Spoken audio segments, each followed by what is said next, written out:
اعوذ باللہ من الشیطان الرجیم بسم اللہ الرحمن الرحیم الحمد للہ رب العالمین وصلی اللہ علی محمد وآلہ الطیبین الطاہرین المعصومین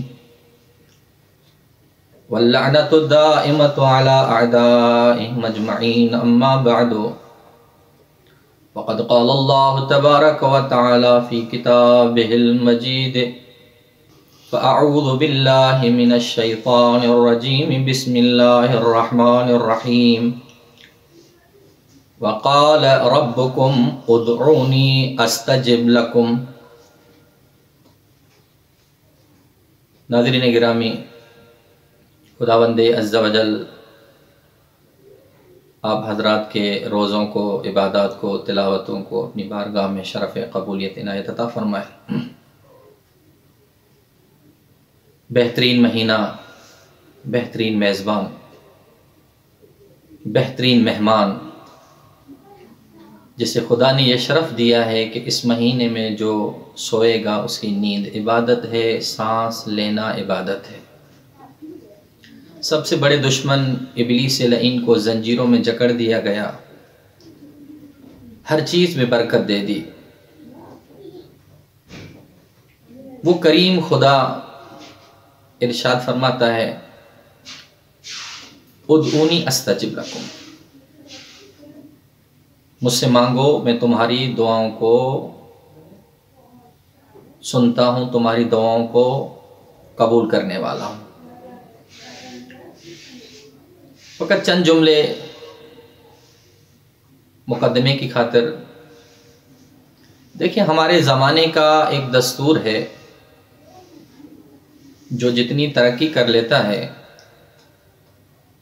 ایک ساتھ ایک کلاس میں بیٹھے، ایک ساتھ پڑھے۔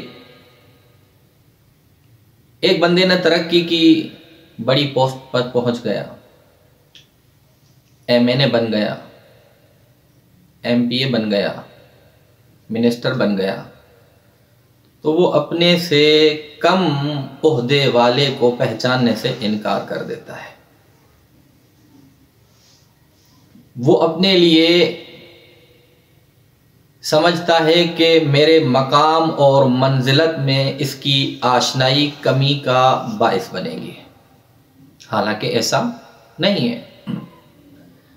دنیا کا دستور ہے، جو جتنی ترقی کرتا ہے وہ اپنے سے پست، اپنے سے کم رتبے اور عہدے والے شخص سے عدم آشنائی کا اقرار کرتا ہے۔ لیکن وہ کریم، وہ قدوس کہتا ہے کتنا بھی تو گناہگار اور معصیت کار کیوں نہ ہو، آ میرے قریب آ، میں تیرا قرب چاہتا ہوں۔ اس کی سب سے بڑی دلیل یہ ہے کہ آپ کی عبادت اس وقت تک عبادت نہیں ہو سکتی جب تک قربتاً الی اللہ کی نیت نہ کرے۔ روزہ رکھتا ہوں کیوں؟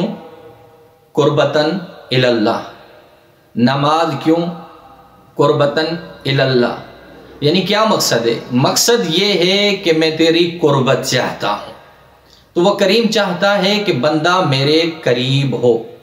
یہ الگ بحث ہے کہ انسان اپنے گناہوں کے ذریعے سے اپنے آپ کو خدا سے دور کر دیتا ہے۔ وہی خدا کہتا ہے کہ اے میرے بندے، تو مجھے پکار، میں تیری سنتا ہوں، آجا میری بارگاہ میں تمہاری دعاؤں کو قبول کرنے والا ہوں۔ یہاں تک کہ پاک پیغمبر فرماتے ہیں الا ادلکم بصلاح ینجیکم من اعدائکم وَيُدِرُّ أَرْزَاقَكُمْ قَالُوا بَلَا يَا رَسُولَ اللَّهِ قَالَ تَدْعُونَ رَبَّكُمْ بِاللَّيْلِ وَالنَّهَارِ فَإِنَّ صَلَاحَ الْمُؤْمِنِ الدُّعَاء۔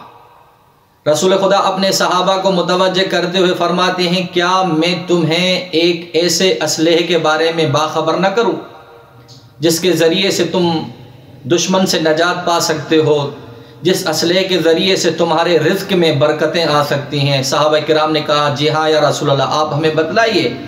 پاک پیغمبر فرماتے ہیں دن اور رات میں خدا کو یاد کرو اور مومن کا اسلحہ دعا ہے۔ اب یہاں پر میں آج کے اس درس کے اختتام کے حد تک اتنا بتلا دوں، رسول کے کلام کی روشنی میں دعا ایک ایسا اسلحہ ہے کہ آپ دشمن سے بھی محفوظ رکھ سکتے ہیں اور آپ اپنے رزق میں بھی اضافہ کر سکتے ہیں۔ تبھی تو مقام معظم رہبری نے فرمایا کہ آج کل کی اس کورونا کی وبا سے، اس دشمن سے اگر بچنا چاہتے ہو تو دعائے صحیفہ کی 7 نمبر دعا کی، صحیفہ سجادی کی 7 نمبر دعا کی تلاوت کیجئے۔ کیونکہ دشمن کی 2 قسمیں ہوتی ہیں، ایک دشمن ظاہری ہوتا ہے، ایک دشمن باطنی ہوتا ہے۔ یہ کورونا جو دشمن ہے ہمارا، دشمن یعنی ہر وہ چیز جو انسان کی سلامتی کے لیے ضرر رسا ہو، چاہے دشمن باطنی ہو چاہے دشمن ظاہری ہو۔ اگر دشمن باطنی ہو، مخفی ہو جیسے کورونا، تب بھی دعا کا وسیلہ بناؤ۔ اگر دشمن ظاہری اسرائیل کے صورت میں ہو یا امریکہ کے صورت میں ہو یا القاعدہ کے صورت میں ہو یا طالبان کے صورت میں ہو، تب بھی اسے اگر نجات چاہتے ہو، کلام نبوی کے روشنی میں دعا کا سہارا لو اور اسی دعا سے آپ کے رزق میں بھی اضافہ ہو۔